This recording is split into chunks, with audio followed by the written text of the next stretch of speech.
Hi guys, പുതിയ വീഡിയോയിലെ പുതിയ വിശേഷങ്ങളിലേക്ക് എല്ലാവർക്കും സ്വാഗതം. അപ്പോൾ എല്ലാവരും ഈദ് ഹോളിഡേയ്സിൻ്റെ ത്രില്ലിലായിരിക്കുമെന്ന് വിചാരിക്കുന്നു. ഞങ്ങളും അതേപോലെ തന്നെ ത്രില്ലിലാണ് കേട്ടോ. ഇവിടെ ഒമാനിൽ 9 ദിവസത്തെ മുടക്കുണ്ട് കേട്ടോ. നമ്മൾ 9 ദിവസങ്ങൾ നമുക്ക് കിട്ടിയില്ല, എന്നാലും പരമാവധി 2-4 ദിവസമൊക്കെ കിട്ടും തോന്നണം. അപ്പോൾ ഞങ്ങൾ ഇപ്രാവശ്യം പോകുന്നത് വക്കാം വില്ലേജിലോട്ടാണ് കേട്ടോ. വക്കാം വില്ലേജിൽ ഞാൻ ആദ്യമായിട്ടാണ് പോകുന്നത്. നമ്മളെ ടീംസൊക്കെ അവിടെ മുന്നേ പോയിട്ടുണ്ട് കേട്ടോ. അപ്പോൾ എനിക്ക് ഒരുപാട് നടക്കുന്ന ഒരു കാര്യം എനിക്ക് ഇഷ്ടമില്ലാത്തൊരു കാര്യമാണ്. എവിടെ വണ്ടി എത്തുക അവിടെ എക്സ്പ്ലോർ ചെയ്യുക, അങ്ങനത്തെ പ്ലേസ് മാത്രമേ എനിക്ക് താല്പര്യമുള്ളൂ. അതുകൊണ്ട് തന്നെ ഇത് ഒരുപാട് സ്റ്റെപ്സും 700 സംതിങ് സ്റ്റെപ്സ് ഉണ്ട്. അതേപോലെ മലയുടെ മുകളിലൊക്കെ കയറണം. ഞാൻ മുന്നേ പോവാത്ത കാരണം എനിക്ക് വലിയ ഇൻട്രസ്റ്റ് ഒന്നും ഇല്ല, കാരണം ഒരുപാട് നടക്കാനുണ്ട്. എന്നാലും എല്ലാവരും കൂടിയിട്ട് പോവാന്ന് വിചാരിച്ചു. നമ്മൾ 4 ഫാമിലിയാണ് പോകുന്നത്, കുട്ടികളും 2 വണ്ടിയാണ് കേട്ടോ. പിന്നെ അവിടെ എന്താന്ന് വെച്ച് കഴിഞ്ഞാൽ അവിടെ 4 വീലാണ് മല കയറാനായിട്ട് എടുക്കുക, അല്ലാതെ നമ്മൾ നോർമൽ വണ്ടിയായിട്ട് പോയിട്ട് കാര്യമില്ല. ഇൻ കേസ് നമ്മൾ അവിടെ എത്തിക്കഴിഞ്ഞാൽ നമ്മളവിടെ മുകളിലോട്ട് എത്തിക്കുന്ന വണ്ടികളൊക്കെ ഉണ്ട് കേട്ടോ. എക്സ്ട്രാ ഒരു 15 റിയാലൊക്കെ കൊടുത്താൽ മതി. പിന്നെ അത് നമ്മളവിടെ കൊണ്ടെത്തി നമ്മളെ തിരിച്ചു കൊണ്ടാക്കും.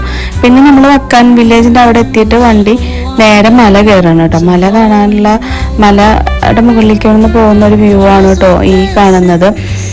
എന്താ പറയുക, ഒരു ഭാഗം നല്ല അടിപൊളിയാണ് കേട്ടോ. ഇവിടെ മല പിന്നെ പ്രത്യേകിച്ച് പറയേണ്ട ആവശ്യമില്ലല്ലോ. ഞാൻ മുന്നത്തെ എൻ്റെ വീഡിയോയിലൊക്കെ പറയിട്ടില്ലല്ലോ, മലകൾക്കായാലും മണ്ണിനായാലും ചെടികൾക്കായാലും ഒക്കെ അതിൻ്റെതായിട്ടുള്ളൊരു ഭംഗിയുണ്ട്. ഞങ്ങൾ ലേഡീസ് ഒരു വണ്ടിയിലും ആശംസാണ് കേട്ടോ ഈ വണ്ടി ഓടിക്കുന്നത്.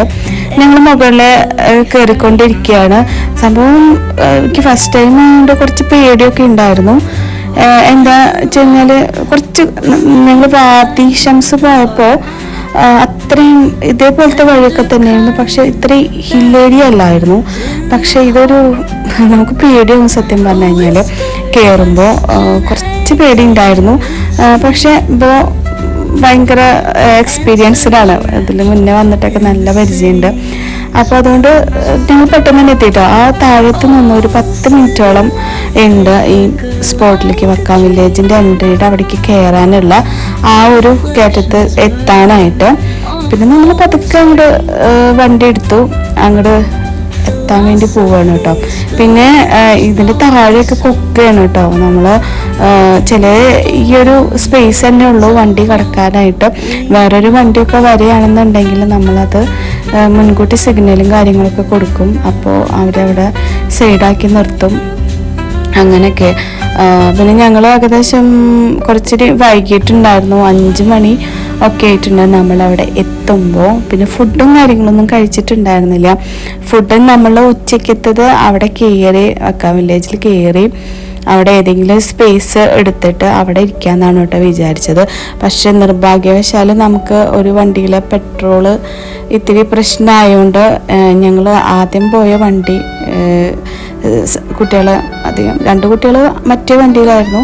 പിന്നെ ഞങ്ങൾ അങ്ങോട്ട് എൻട്രി കയറാൻ തീരുമാനിച്ചു. അവർ പെട്രോൾ അടിച്ചിട്ട് വരാമെന്ന് പറഞ്ഞു. പക്ഷെ 15 റിയാൽ കൊടുത്താൽ കയറായിരുന്നു. പിന്നെ റിസ്ക് എടുത്തില്ല.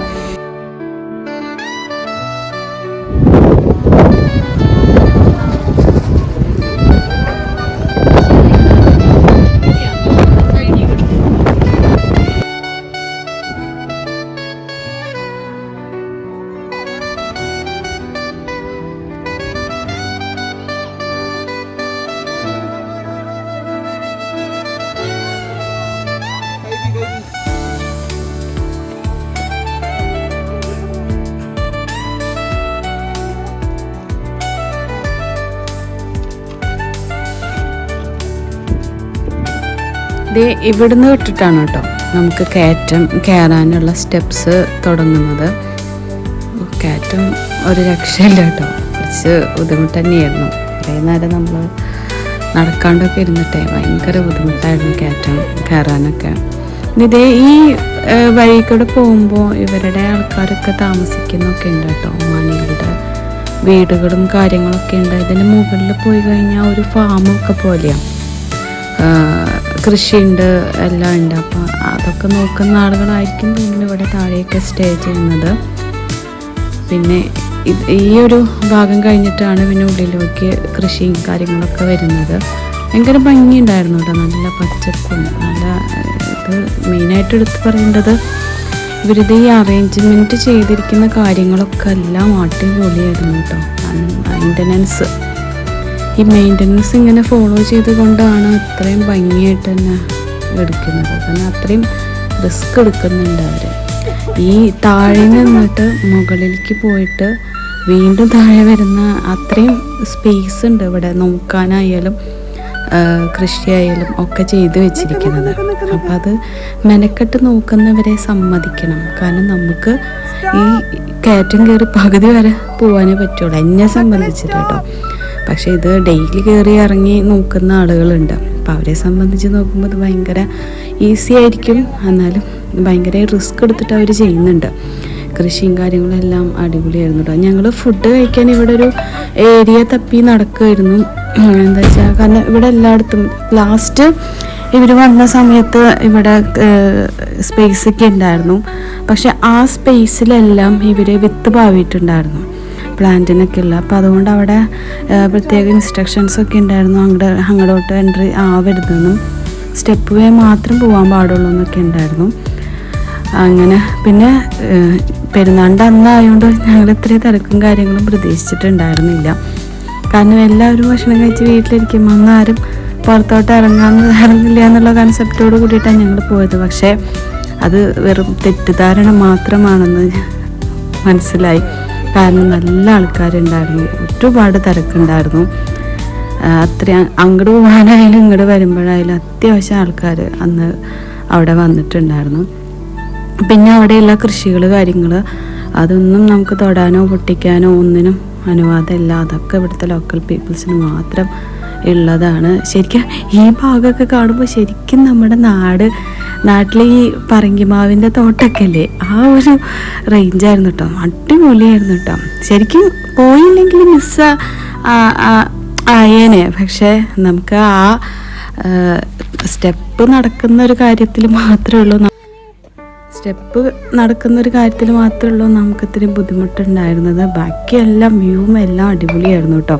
നിങ്ങൾ ഒമാനിലുള്ളവർ എന്തായാലും വന്നിട്ടുണ്ടാവും. ഇനി ഒമാനിൽ വരാനുള്ളവരായാലും ഈ ഒരു പ്ലേസൊക്കെ എന്തായാലും കാണണം കേട്ടോ. അവരെ ഒരുപാട് പ്രകൃതിയായിട്ടുള്ളതായാലും മനുഷ്യൻ്റെ ഇടപെടലുകൾ കൊണ്ട്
എൻ്റെ കയ്യിലായിരുന്നു. അതുകൊണ്ട് ഫുഡ് നമ്മൾ കഴിച്ചിട്ടുണ്ടായിരുന്നു.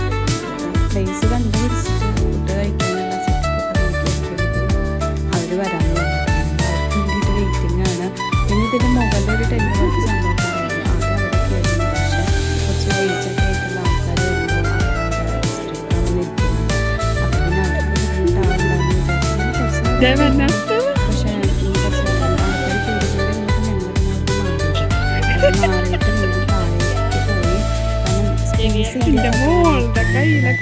അവിടെ എല്ലാ സ്പേസും വെച്ചിരിക്കുക. അപ്പം അത് സീഡൊക്കെ ഇട്ടിട്ടുണ്ട്, കറക്റ്റ് വെള്ളമൊക്കെ വെക്കുന്നുണ്ട്. അങ്ങനത്തെ പ്ലേസ് ആയാലും എനിക്ക് ഇരിക്കാൻ പറ്റുന്നില്ല. ഞാൻ ഒരു വട്ടം ഒരു സ്ഥലത്ത് പോയിരുന്നപ്പോൾ ഇവിടെ ഒരു അമ്മാനി വന്നിട്ട് അവിടെ ഇരിക്കാൻ പാടില്ല എന്നൊക്കെ പറഞ്ഞു. പിന്നെ അവസാനം ഞങ്ങളൊരു ഭക്ഷണം കഴിക്കാനല്ല വേഗം എഴുന്നേക്കാമെന്ന് വിചാരിച്ചിട്ട് പ്ലേസ് കണ്ടെത്തിയിട്ട് അവിടെ ഇരുന്നോട്ട് പെട്ടെന്ന് തന്നെ ഭക്ഷണം കഴിച്ചിട്ട് ഇറങ്ങാനായിട്ട്. കാരണം ഇവിടെയുള്ളവർക്ക് അതൊരു പ്രശ്നമല്ല, കയറി ഇറക്കുന്ന ഒരു പ്രശ്നമില്ല. അവർ ജസ്റ്റ് മോണിറ്റർ ചെയ്യാനായിട്ട് അങ്ങോട്ടും ഫുഡ് ബിരിയാണിയാണ് കേട്ടോ കൊടുത്തിട്ടുണ്ടായിരുന്നത്. ബിരിയാണി നമ്മളൊരു 2 ബക്കറ്റ് ബിരിയാണി നമ്മൾ കൊണ്ടുവന്നിട്ടുണ്ടായിരുന്നു. പിന്നെ കുട്ടികളൊക്കെ പിന്നെ സ്നാക്സും കാര്യങ്ങളൊക്കെ ആയതുകൊണ്ട് അതങ്ങോട്ട് സെറ്റായി, അധികം വിശപ്പൊന്നും ഉണ്ടായിരുന്നില്ല. പിന്നെ ഇതിൻ്റെ ഉള്ളിലൊരു ഭാഗമുണ്ട് കേട്ടോ, ഞങ്ങൾ ഇരുന്നതിൻ്റെ ഉള്ളിൽ ഭയങ്കര പന്തലൊക്കെ പോലെ അറേഞ്ച് ചെയ്തിട്ട് ഈ വള്ളിയൊക്കെ പടർത്തി വിടാനാന്ന് തോന്നുന്നു. ഭയങ്കര അടിപൊളിയായിരുന്നു. അത് കഴിഞ്ഞപ്പോൾ നമ്മളുടെ മലയാളീസ് കുറച്ച് ടീം മുകളിൽ പോയിട്ട് പാട്ടൊക്കെ പാടുന്ന ഒരു സംഭവമായിരുന്നു കേട്ടോ. അടിപൊളിയായിരുന്നു കേട്ടോ, കേൾക്കാനൊക്കെ ആയിട്ട് നല്ല രസമായിരുന്നു. ഞങ്ങൾ കുറച്ചുകൂടി നേരത്തെ കയറാമെന്ന് വിചാരിച്ചതാണ്, പക്ഷേ 5:30ക്കാണ് ഭക്ഷണം കഴിക്കാനിരുന്നത്. പിന്നെ 6 മണിക്ക് ആയപ്പോൾ അധികം പേര് അങ്ങോട്ട് അറ്റത്തേക്ക് പോകാനില്ല എന്ന് പറഞ്ഞിട്ട് ഞങ്ങൾ ലേഡീസ് മാത്രം അങ്ങോട്ട് ഇറങ്ങിട്ടോ. പക്ഷേ ഞങ്ങൾക്ക് അവിടെ എത്താൻ പറ്റില്ല, കാരണം ഡിസ്റ്റൻസ് കാരണം ഇച്ചിരി ദൂരം ഉണ്ടായിരുന്നു. പക്ഷെ നമുക്കത് സ്റ്റെപ്പും കൂടി ആയപ്പോൾ നമുക്ക് നടക്കാം. ഭക്ഷണം കൂടി കഴിച്ച് കഴിഞ്ഞപ്പോൾ തീരെ പറ്റണ്ടായി. ശ്രീതും സ്വാതിയും കൂടിയിട്ട് അവിടെ അറ്റത്ത് പോയിട്ടോ, ഞാനും കൃത്യം പോയില്ല. പിന്നെ വരുന്നത് ഇവിടുത്തെ മഞ്ഞമ്മൾ ബോയ്സിലൊക്കെ പോലത്തെ ഒരു ഗുഹയുടെ ഭാഗമൊക്കെ ഉണ്ടായിരുന്നു കേട്ടോ. അതും നല്ല രസമുണ്ടായിരുന്നു. വീഡിയോസും ഫോട്ടോസൊക്കെ എടുക്കാനായിട്ട് അടിപൊളിയായിരുന്നു. പിന്നെ ഇരുട്ടായി തുടങ്ങി. പിന്നെ ഇരുട്ട് ആയി തുടങ്ങിയപ്പോൾ ജസ്റ്റ് തണുവും തുടങ്ങി കേട്ടോ. നല്ല ക്ലൈമറ്റ് പൊളിയായിരുന്നു. നല്ല ചെറിയ കാറ്റും തണുത്ത കാറ്റും ഒക്കെ ആയിട്ട് നല്ല രസമുണ്ടായിരുന്നു കേട്ടോ. ഞങ്ങൾ പറ്റുന്ന ഇതൊക്കെ ഞങ്ങൾ കയറാൻ ശ്രമിച്ചു, പക്ഷേ പറ്റായിരുന്നു. ഒരു 10-15 മിനിറ്റ് ഉണ്ടെങ്കിൽ ഞങ്ങൾ അവിടെ എത്തിയിരുന്നു. പക്ഷേ വീണ്ടും ഇരുട്ടാവുന്ന കണ്ടപ്പോൾ ഇരുട്ടാവുന്നതിന് മുന്നേ ഇറങ്ങാമെന്ന് വിചാരിച്ചു. പിന്നെ ഞങ്ങൾ അവിടെ വെച്ച് സ്റ്റോപ്പ് ചെയ്തു. കാരണം ഇത് ഇങ്ങനെ നമ്മൾ എക്സ്പെക്റ്റ് ചെയ്തില്ല. കാരണം ഇത്രയും ദൂരം ഇത്ര സ്റ്റെപ്സ് ഒന്നും ഉണ്ടാവുമെന്ന് വിചാരിച്ചില്ല. അപ്പോൾ അത് കഴിഞ്ഞിട്ട് ഇനി ഒരിക്കൽ വരുമ്പോൾ ഫുള്ളും കവർ ചെയ്യാമെന്ന് വിചാരിച്ചു. അപ്പോഴേക്കും അവർ പോയിട്ട് തിരിച്ച് വന്നു കേട്ടോ. നമ്മൾ തിരിച്ച് പോവാനായിട്ടുണ്ട്. ഈവനിങ് ആയി, പെട്ടെന്ന് ഇരുട്ട് വരും. കാരണം മലകളുടെ ഇടയിലുള്ളൊരു പ്ലേസ് അല്ലേ, അതുകൊണ്ട് തന്നെ പെട്ടെന്ന് തന്നെ ഇരുട്ടാവും. അപ്പോൾ ഞങ്ങളധികം കുട്ടികളൊക്കെ ഉള്ളതല്ലേ, അപ്പോൾ അവർ നേരത്തെ നടന്നു. ഞങ്ങളതിൻ്റെ പിന്നാലെ നടന്നിട്ട് പതുക്കെ ഞങ്ങൾ പോകണ്ട. ഇപ്പം തന്നെ ഒരു പിന്നെ തിരിച്ച് നമ്മൾ ആ മല ഇറങ്ങി വീണ്ടും താഴെ എത്തണം. അപ്പോൾ അത് ഇരുട്ടാകുമ്പോഴും ഒരു പേടിയുണ്ട്. അതുകൊണ്ട് നമ്മൾ വേഗം തന്നെ ഇറങ്ങി കേട്ടോ. ഇതിൻ്റെ അവിടെ നിന്ന് ഇവിടെ കുഞ്ഞു ഷോപ്പുകളും കാര്യങ്ങളൊക്കെ അവർ ഇട്ടിട്ടുണ്ട്. ചെറിയ സ്നാക്സ് അങ്ങനത്തെ കാര്യങ്ങളൊക്കെ ആയിട്ട് ചെറിയൊരു ലൈറ്റിംഗ് അറേഞ്ച്മെൻറ്റോട് കൂടിയിട്ടുള്ളൊരു കാഫെയൊക്കെ ഉണ്ടായിരുന്നു. അടിപൊളിയായിരുന്നു. ഞങ്ങൾ പെട്ടെന്ന് തന്നെ ഞങ്ങൾ ഇറങ്ങി കേട്ടോ. ഈ വീഡിയോ എല്ലാവർക്കും ഇഷ്ടപ്പെട്ടെന്ന് വിചാരിക്കും.